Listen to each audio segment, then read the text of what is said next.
The distress beacon pierced through the cosmic silence like a knife through silk. Peyton's fingers danced across the navigation console of the Meridian, her eyes narrowing as the translation matrix struggled to decode the fragmented message. "Connor, you seeing this?" she called out, her voice tight with concern. Connor emerged from the engine bay, wiping grease from his hands. His broad shoulders filled the narrow corridor as he approached the cockpit. "Another trap? The Krell have been getting creative lately." "It's not Krell." Peyton's voice dropped an octave. "It's a child." The view screen flickered and a small figure materialized through the static, a Zethian juvenile, no more than 5 cycles old by human standards. Its translucent skin pulsed with bioluminescent patterns of distress, and its 4 eyes were wet with what could only be tears. "Please, human, my mom won't survive the trap." The child's voice cracked, the universal translator barely keeping pace with its panicked speech. "The hunters, they set energy snares in the nebula of sorrows. She's caught, and the field is collapsing her molecular structure." Peyton and Connor exchanged glances. The nebula of sorrows was notorious, a graveyard of ships where gravitational anomalies and radiation made rescue operations suicidal. Even the Galactic Council had declared it off-limits. "Kid," Connor began, his tone gentle but firm, "that nebula is a death sentence. Our shields can't—" "Humans are crazy, right?" the child interrupted, its voice desperate. "Everyone says humans do impossible things, that you're too stupid to know when to quit. That you fight battles you can't win and somehow survive." The alien child's form shimmered with hope mixed with terror. "Please.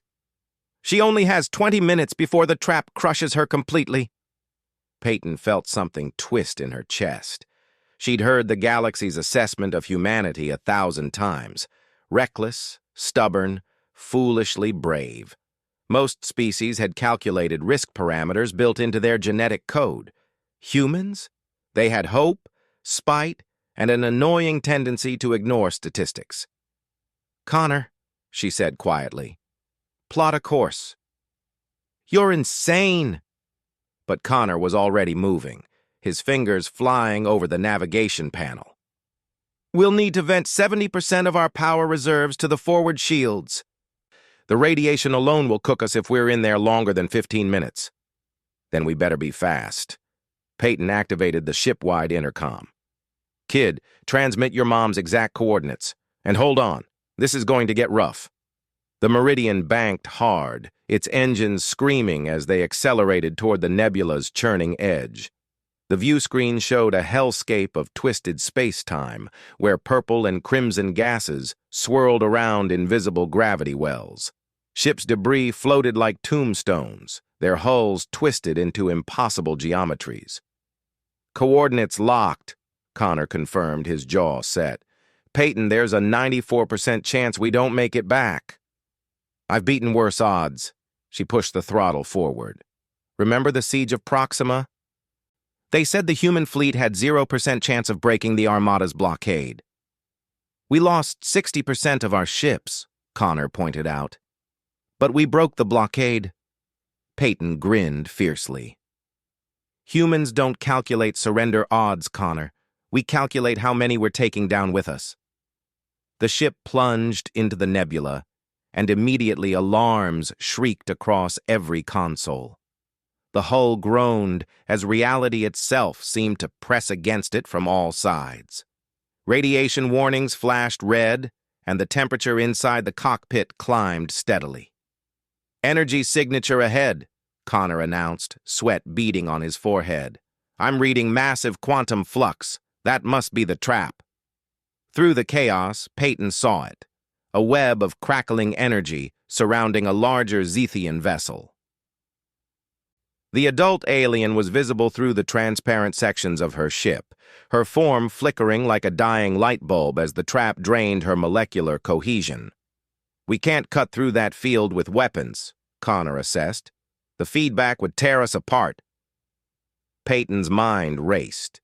Humans hadn't conquered the stars through superior technology. Half their ships were held together with improvisation and stubborn refusal to accept limitations. They'd done it through adaptability, through seeing solutions where other species saw only problems. "We don't cut through it," she said suddenly. "We overload it." "With what?" "We don't have enough power to—" "With us." Peyton's hands were already rerouting systems. "We fly straight into the field. Our shields will create a resonance cascade. The trap will absorb too much energy and collapse." Connor stared at her. "That will destroy our shields completely. We'll be naked in the nebula." For 45 seconds, just long enough to grab her and get out. Peyton looked at him, and in her eyes was that peculiar human quality that had terrified and fascinated the galaxy in equal measure. Absolute certainty in the face of impossible odds. "You with me?" Connor laughed. That wild, reckless sound that only humans seemed capable of producing moments before doing something monumentally stupid and somehow brilliant. "Always." The Meridian surged forward, its shields blazing bright as a newborn star. The moment they touched the energy trap, the universe seemed to scream.